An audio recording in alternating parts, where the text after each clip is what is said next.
Well, good afternoon and welcome to the Westin in Austin.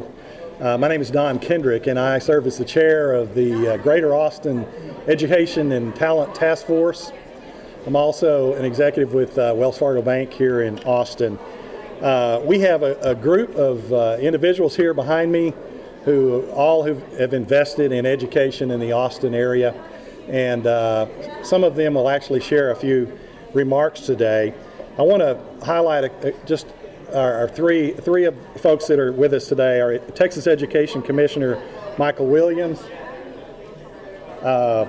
Texas Higher Education Commissioner Raymond Paredes, and Chairman of the Texas Workforce Commissioner Andres Alcantar are with us here today. And the Chair of the Texas State Board of Education, Barbara Cargill, is here also to answer any questions that you might have.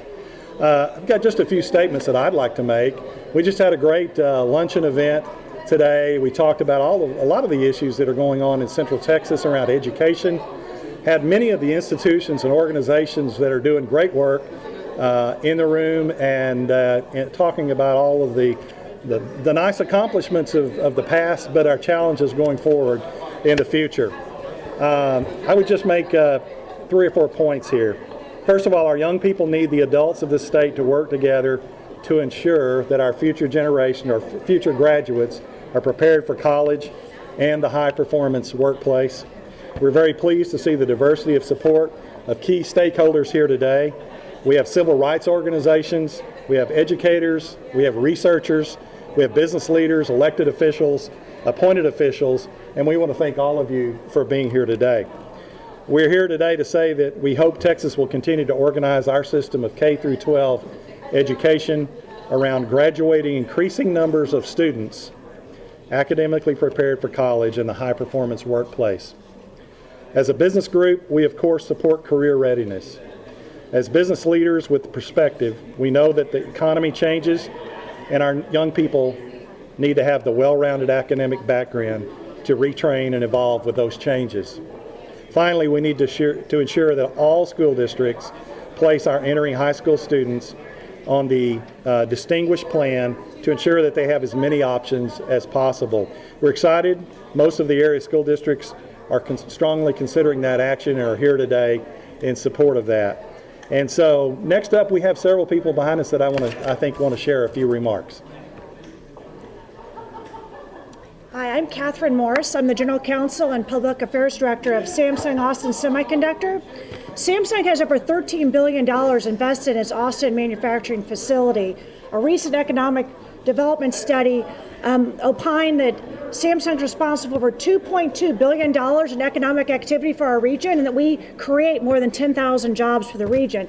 We have 2,500 direct jobs at our facility in Austin, and more than half of those jobs do not require a college degree. But make no mistake, those jobs require a high level of technical acumen. We work closely with Austin Community College on building a curriculum for folks to go from high school into a 2-year program and then be competitive for positions at Samsung. And those positions do require the students to perform high-level mathematical equations and to be conversant in basic science principles. So we at Samsung very much encourage the school districts to make sure that they include in their standard core curriculum very rigorous math and science classes. Thank you. Thank you, Catherine.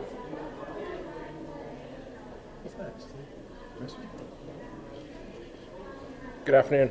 My name is Sean Cranston. I'm the Vice President of Operations for Brookfield Residential. We are a local master plan community developer based in Canada. We're actually the 5th largest home builder in North America. And why I'm here today, why this is important, is that when we look at our industry, look at our trades, we look at the average age of our trades, we look at how we can build better communities, we're looking for people that understand science, technology, engineering, mathematics. We're also looking for people that understand business, people that understand the business of what we do. I'm here today talking about education, here today to talk about housing. Education, housing, transportation, economic development, these are all important interlinked items that support our community. And what we look for as an employer are people that understand the bridge between all of them. We feel very strongly that the schools need to be able to provide rigor, to be able to provide educational options for the students into tomorrow's economy that allow them to understand the hardcore concepts of engineering and mathematics, but how they can be applied in different ways. I'll give you a brief example. We're short plumbers in my trade. We talk to people that own plumbing companies. They tell us the hardest exam they write in their entire career is to get their Texas State plumbing license. And so while plumbing isn't equated to mathematics at a conceptual level, on the practical, whether it's plumbing, whether it's diesel mechanics, whether it's welding, whether it's hard trades that create the industry engine that moves our economy, all of these are important to our world so that we can all move forward. So anyways, thank you very much.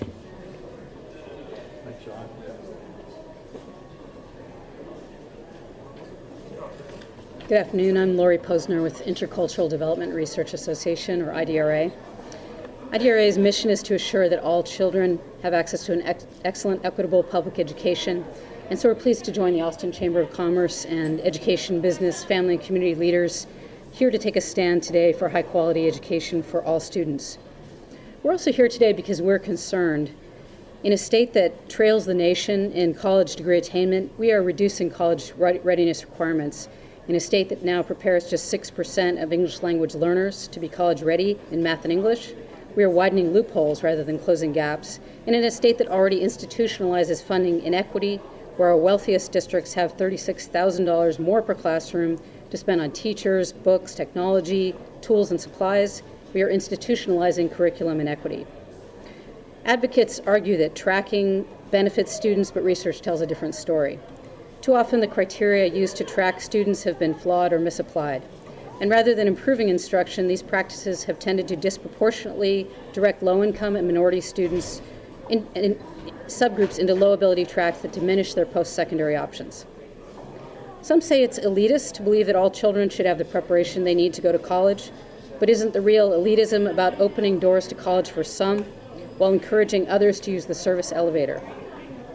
When you shortchange early childhood education and equitably fund schools, cut means-based financial aid for college, and route 14-year-olds toward divergent opportunities, isn't that the real elitism? IDRA recently released a policy note, which you can find online at idra.org, tracking endorsements and differentiated diplomas when different is really less. That gives an overview of recent policy changes. And we offer 3 recommendations. First, we need to make sure that the endorsements do not become dead ends for students. Second, we need to make sure that we don't water down mathematics and science requirements. And third, we need to learn from the history of tracking in this country. We will need transparent information and clear triggers so the people of Texas can take action if data show disproportionate routing of poor and minority students into non-rigorous endorsements and courses. We are here on behalf of young people in Texas who need our support, not new barriers, to get the best education they can. If something is actually a better choice, it should give students a better chance. Thank you.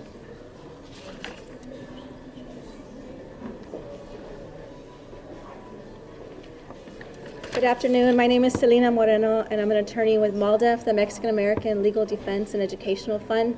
We're an organization that's dedicated to protecting the civil rights of the Latino community, and MALDEF applauds the State Board of Education's efforts as set forth in its draft rules to help ensure that all students, regardless of endorsement selection, are eligible to compete for automatic admission under the Top 10% plan. When the legislature passed House Bill 5, it set Algebra 2 as a non-negotiable requirement for top 10% admissions. Yet some have opposed continuing to require Algebra 2, claiming that students need more flexibility. We've already heard many of the reasons why mathematics, and specifically Algebra 2, is important. Problem solving, and it's a vetted indicator of college readiness and success. But regardless of what you think of Algebra 2 and whether it's fundamental, the fact remains that the course is a determining factor for automatic admissions. So removing it from the default curriculum plan reduces opportunities for students after high school, since colleges and universities are going to continue to use student transcripts and college entrance exam scores as determinants for college admission. Not every child is going to decide to go to college, but high school graduation in Texas in 2013 must give every child that option.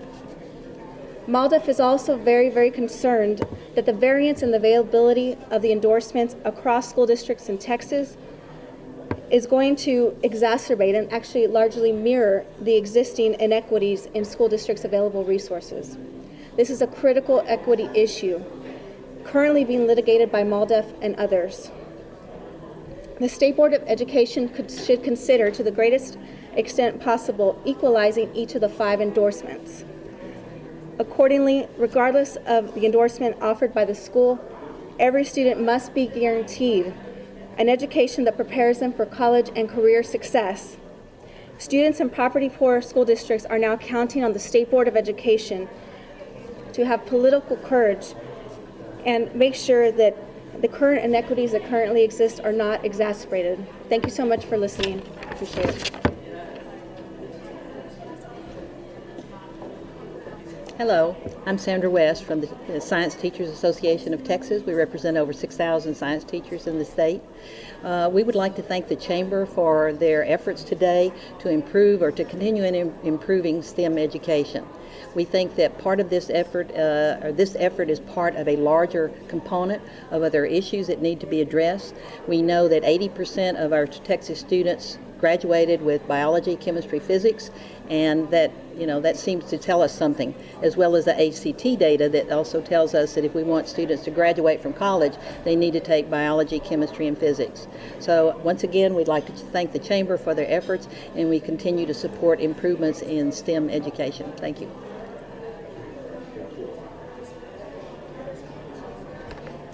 Good afternoon. My name is Michael Martyr. I'm Executive Director of the UTeach Science Program and Professor of Physics at the University of Texas at Austin. I'd like to say that to any parent or any student who'd like to come to the University of Texas or other great Texas universities, if you want to do that, take Algebra 2, take chemistry, and take physics. No one can take them away from you. If you don't, you can have a job, but I think few people will say you could have a really great opportunity to have a career. Now, universities have an obligation to you too. We have to make these subjects that everyone knows are hard, interesting, exciting, fun, and useful. We'll rise to that challenge, but we want to see you coming to us prepared.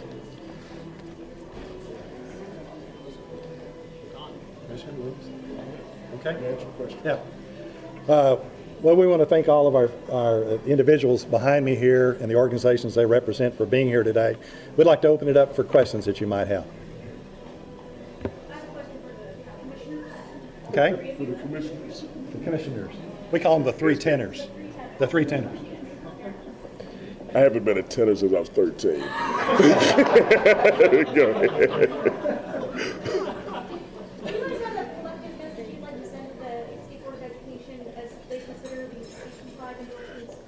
Okay. I think all 3 of us, and I'm not going to attempt to speak for all 3 of us, but I think obviously that is a responsibility that's clearly directed to the state board, and the chairman and her other 14 members are working as hard as they can to come to a proper understanding of what direction they want to go.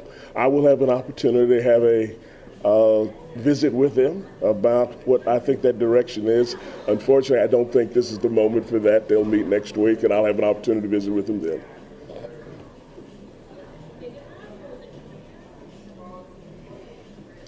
I think there is a consensus among all the commissioners that the one thing they're all committed to is rigor.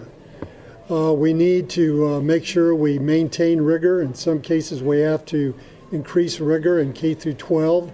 Higher education has a responsibility because we train the teachers that go into our classrooms. There is evidence that House Bill 5 will create some challenges for us, more advising, more counseling, more participation, more cooperation from the 3 sectors that are represented by the commissioners, and we're committed to doing that. Our job is to make House Bill 5 work, and we will do whatever we have to do to make sure that it's successful for the students of Texas. The State Board of Education has some challenges that it has to deal with. We're committed to providing whatever assistance we can to the State Board of Education as it deliberates over some of these issues. I would only add that we are committed to making sure that our students are prepared for what we have to offer them in the Texas economy. We have a very dynamic group of industries that are expanding, that are integrating technology, that are really out there competing. And what this means is that as these industries and the companies within these industries transform themselves, we must be committed to making sure that our students are ready to assume these changes along with the marketplace, that they have the capacity to continue to adapt, to acquire the additional skills and knowledge that are going to be necessary to fill these jobs. And I think that's going to come down to all these different bodies working together, our public schools, our community colleges and universities, in partnership with industry all throughout the state, making sure that we have strong, dedicated teams in our institutions of education, working to prepare our students for what will be changing occupations in our very dynamic companies all across these industries in Texas. Commissioner Williams, if you could catch us up to speed sort of in a global sense of where we are in rolling out the various provisions of House Bill 5, sort of what's next. Well, in large part, we've already begun the rulemaking and promulgating the rules that are necessary, but certain decisions have been made. As you know, for instance, that we were directed to collapse the English 1 and English 2 exams into one exam. I have made a determination about how we're going to do that, and that exam, as you know, was 2 different exams at 4 hours apiece. It's now going to be 1 exam, 5 hours, allocated a maximum of 5 hours. It's our estimation that it will take most youngsters somewhere between 3.5, 4 hours to do. You also know that in terms of a early release, I made a determination that we would continue to require a speech requirement for graduation in this year for this year's class. That is sort of a placeholder, so that the state board, they can decide going forward whether or not to do that, but as it relates to this year's class, we can do that. Made a determination as it relates to this year's seniors that they can graduate either under House Bill 5 or under the plan that they began the school began with in the 9th grade, assuming that they obviously have the credits to do so. One of the last things that I would mention is that, you know, under House Bill 5 there is only one high school exit exam, and that is the Algebra 1 exam. And there are some youngsters in this state that were taking Algebra 1 in the 8th grade. And as you know, under No Child Left Behind, the federal government requires a youngster to have a end-of-course exam in both elementary, middle school, and high school. And so those youngsters that take Algebra 1 in the 8th grade, unfortunately, some of them may be required to take 2 exams. The 8th grade math exam, so there's a middle school exam, and the Algebra 1 exam. I have recently been in communication with the Secretary of Education by phone, and now most recently sent a letter to him asking him to reconsider that obligation so that we do not have youngsters having to take 2 exams, particularly an 8th grade math exam when they didn't take the 8th grade class. And I am hopeful that we will get a favorable determination. Beyond that, there are many other elements, obviously, in the implementation of HB 5 that are now either being thought through or in the process of rules being promulgated. And some of the big issues will be initially addressed next week when the state board meets. How will higher education institutions and corporate entities compete with the new graduation and especially on campus? So will STEM endorsement of higher education institutions look at that and say they're Well, I think I've already indicated that higher education is most interested in rigor. We know that students who take rigorous courses are the ones that are best prepared to do college level work. In regard to admission standards, I think that institutions are still reviewing what their admission standards will be. Algebra 2 is typically required by the vast majority of institutions, universities, for admission. There's no indication from what we've seen so far that will change. We'll have to make sure that people that set admission standards at university understand House Bill 5 to make sure that whatever admission standards they establish are compatible with House Bill 5.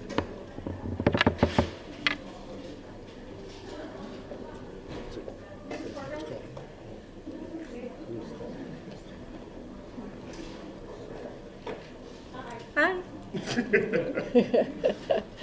How'd you spot me? Where are you landing on this question of whether Algebra 2 should be required as Well, I have really been working with a lot of different stakeholders. So superintendents on the education side and teachers, but also parents, industry leaders, I mean, all of the stakeholders, math experts, professors, university, et cetera. And that's our due diligence as a board, is to provide a platform for all of the stakeholders to come together. So I can speak for myself personally. What I am concerned about, not only the college admission requirements that the commissioner was just speaking about, but I, as a former high school teacher and mother of 3 boys who are all in college at the moment, want to make sure that our students are getting at least 3 years of what I would call rigorous math, or math that brings about critical thinking. Now, is the name of that math going to necessarily be Algebra 2? Currently, we have 2 applied Algebra 2 courses being developed in Texas. TEA is developing one, and it will be more workforce-oriented for students who might want to go directly into the workforce. And that applied Algebra 2, and applied meaning hands-on, it still will still have the critical thinking that our students need at that level, but it will be taught in a more applied way. So that's the meaning of that word. So that's one of the applied Algebra 2 courses being developed. The other one is being developed by the UT Dana Center right across the street from us. We want to take advantage of our fine university there.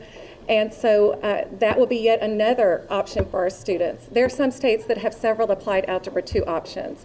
We are also looking at maybe a TEKS-based statistics course, providing that rigor and the critical thinking that our students need. So, you know, I don't want to get so much stuck on Algebra 2 as I would like to bring the conversation around to what other courses can we provide, because as a state, we haven't really required other courses other than Algebra 2 at that level, because all the kids had to take Algebra 2.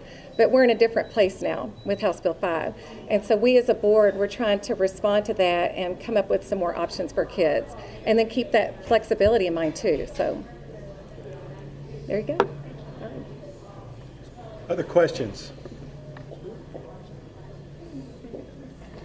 We at the Chamber have spent a lot of time talking about the ripple effect of House Bill 5, and we've actually adopted a position statement. I hope you have a copy of that. If you don't, we can provide that. We will be working with all the area school districts on that position statement to encourage them to adopt our position in regard to some of the consequences of House Bill 5. So we'd love to engage in a conversation with you about that also. We appreciate you being here today. Appreciate all of you being here today. Concludes our conference. Thank you.